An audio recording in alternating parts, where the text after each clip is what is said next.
Yo guys, what is good? Welcome back to the Uncle Sharma channel. 9 points clear. What a great week it was last week. Juve getting kicked out by Porto. Milan losing. Shouts out to Matteo Politano, our crooked nose midget king, doing the best contribution he's ever done for Inter with that goal against Donnarumma, one of the scruffiest finishes I've ever seen, but it did the job right in the corner. And with that goal, I think that pretty much takes our cousins out of the title race and it brings Juve back in. And I've been saying since the beginning, look at Juve are the main rivals to our title challenge. Juve still with that bloody game in hand that pisses me off, which has been rescheduled once again with Napoli. Now it's going to take place next month in April, mid-April. Just can't wait for them to get that out of the way because it's just annoying me seeing them having that one less game. But obviously Inter just have to focus on themselves. And today, back again to bring you some Inter-related news. Most people seem to enjoy that longer segment I did, just looking at Inter news and what's going on in the world of Inter. So actually I want to start off by just having a quick look at the last match again. You guys know I love these little nerdy things sometimes, these running stats that I like to look at after the match. The Serie A, you can go on the Serie A website and they release a report for each match after the match where you can look at these stats and it shows the running stats and positions and all that kind of stuff. But I always love to check whether Inter did outrun the team. And yeah, we can see here Inter with 115 kilometers compared to Torino's pretty much 114 kilometers there. So as always, guys, against Atalanta actually was one of the rare matches where I remember Inter being outran by the other team. And before that, I think it was Hellas Verona. And in general, Inter are still, on average, the highest running team in the league. And it's just these little things that, ensure that this team is still, even though it might look like, to me, it looks like they're having a bit of a physical dip at the moment, because it is the same players playing every single week. And they obviously, got Hakimi doing the top sprint speed, 33.75 kilometers an hour.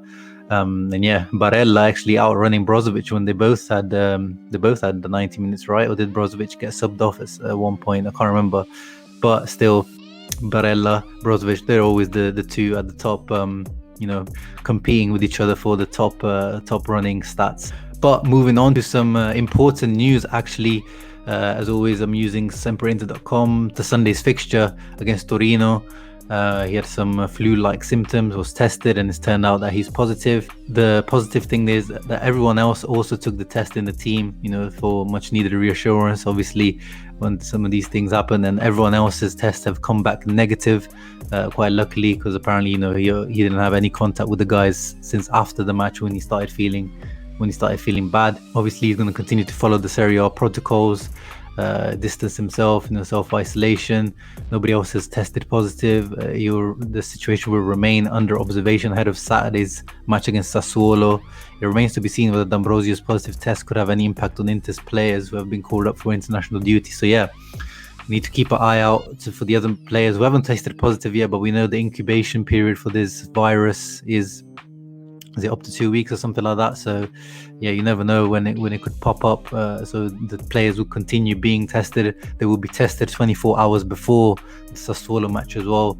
So fingers crossed, this is the last thing we need, a big outbreak in the Intercamp of COVID like we had at the beginning of the season, decimating our team. And Juve are there in the back, in the rear view mirror, waiting to pounce on any of these kind of little chaos, any chaos that has been created in the Intercamp. But hopefully, fingers crossed, everything's all right. And D'Ambrosio himself, as his wife shows on the Instagram, the cutest Inter family. The little kid, is so cute, man, so cute. And there he is, D'Ambrosio, locked up in his own room, looking out the window to his family. So yeah, all good. The news I wanted to discuss is what FT Inter 1908 .it reported that Conte sent out Stefano Sensi a message in terms of his the way he inserted Sensi. He didn't insert Sensi at the end of the match against Torino. It was Vecino who came on, kind of giving Sensi the the message that you are bottom of the midfield rankings now. And I've been saying this for a few weeks. From what I've heard in training, from what I've heard in terms of Antonio Conte's faith in him and the fans as well, he's kind of losing faith in Sensi, and he's falling down the pecking order for Antonio Conte's midfield. But Sensi himself, as you can see here, posted a video, him working out in the gym, training with the, it's supposed to be on his day off. Loads of people obviously running jokes about, I haven't heard any cracks or pops of his muscles there. He just don't know with Sensi whether he got even injured doing that training there. But as I've tweeted there, everyone will run jokes obviously about his glass legs, but it's good to see a guy who's now bottom of the pecking order still putting in work. And that's these little signals that Conte's on Instagram as well, so he probably has seen it, and he probably knows what the players are doing obviously. But all these little things, he's saying to Conte like, look, I'm still here, don't forget about me. It says here, Stefano Sensi non vuole più aspettare e corre veloce per ritagliarsi nuovamente un posto all'interno del mondo nerazzurro. So he wants to, he still wants to convince Conte, even though there's only like 11 matches left till the end of the season, and the hierarchy is now pretty much decided. The starting 11 is pretty much always going to be the same. But it's good to see for me, personally. I've always said I really like Sensi, that he's still trying to, convince Conte and trying to change his mind. But honestly, I don't see it happening. And quite rightly, there's no need to change anything now that everything's working smoothly. But moving on, the next thing I wanted to talk about was Christian Eriksen, who was interviewed by Danish TV2, I believe they're called. Danish broadcaster TV2.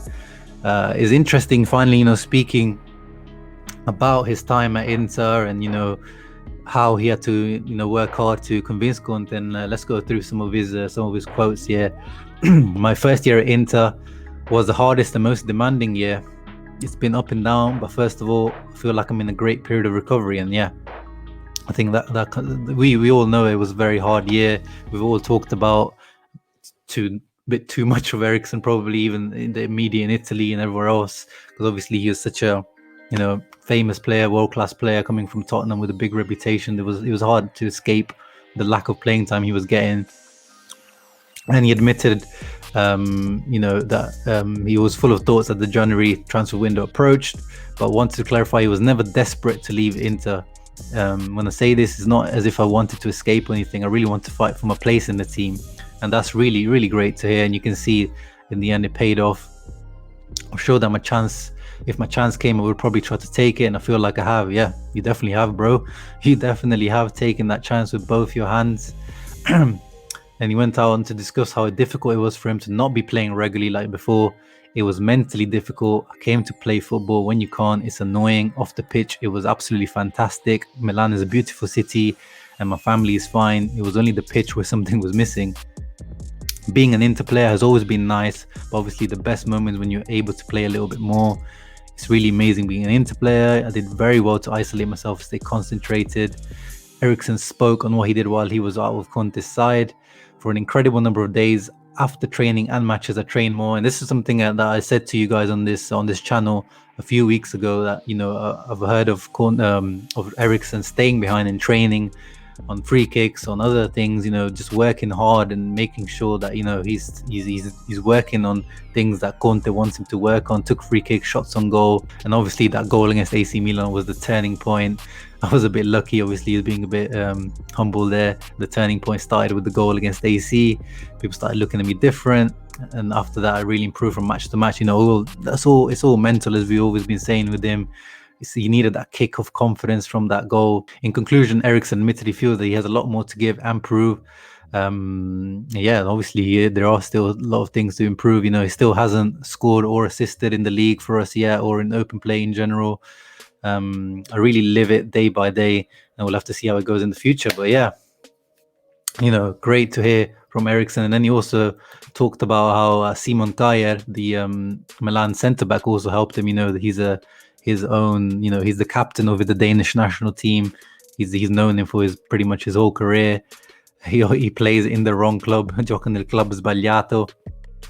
but in the right city. And he talked about how Simon helped him a lot, to adapt. Obviously, the families are also very close and they have fun together, the two families. He's very like specific in saying mi ha aiutato davvero tanto. So he helped me a lot to get used to the league. He also helped him to learn Italian, and that's one of the sticking points I think with Conte as well.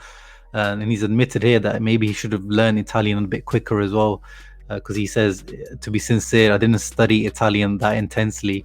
And you saw when he did that interview after the Benevento match, I believe it was, where he spoke a little bit of Italian. These little things, because everything, as he says here, everything in training is done in Italian. The tactical talks, the training talks, everything is done in Italian, as Ashley Young and other non-Italian players have confirmed. So learning Italian in this Inter team is really crucial, even though there's a lot of English-speaking players there. And that's definitely one of the turning points as well. Eriksen integrating himself properly into the team. But yeah, really good, great insight, and good to hear.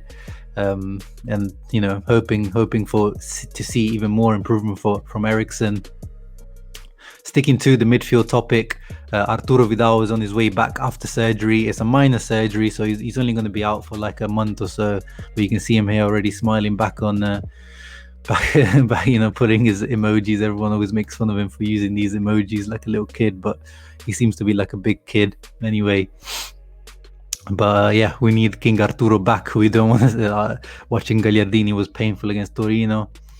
And yeah, that's pretty much it. That's all I had. I want to shout out at Nicolo Ballera, who was watching my last news show with a mojito in front of his screen. So shouts out to him. I'll never expect these people to be watching my videos with a mojito or alcoholic beverage in their hand. But yeah, shouts out to people who watch and support the channel. And yeah, send me more pictures, guys, on social. If you follow me on any of the socials, how you watch my shows, that'll be interesting to see how you guys are interacting with the channel. And thank you everyone who subscribed, the new subscribers that came from Robo in the TV. We're up to 1,500 now. So really big thank you to everyone who's supporting the channel. Make sure to continue supporting the channel by leaving a thumbs up, subscribing if you haven't. Leave a comment down below your thoughts on the whole situation with Eriksen, or leave your comments down on anything regarding the Torino match. Obviously, we'll do a proper Sassuolo match preview towards the end of the week when we have full injury news. Fingers crossed with the COVID situation. Catch you on the next one, guys. Ciao and Forza Inter.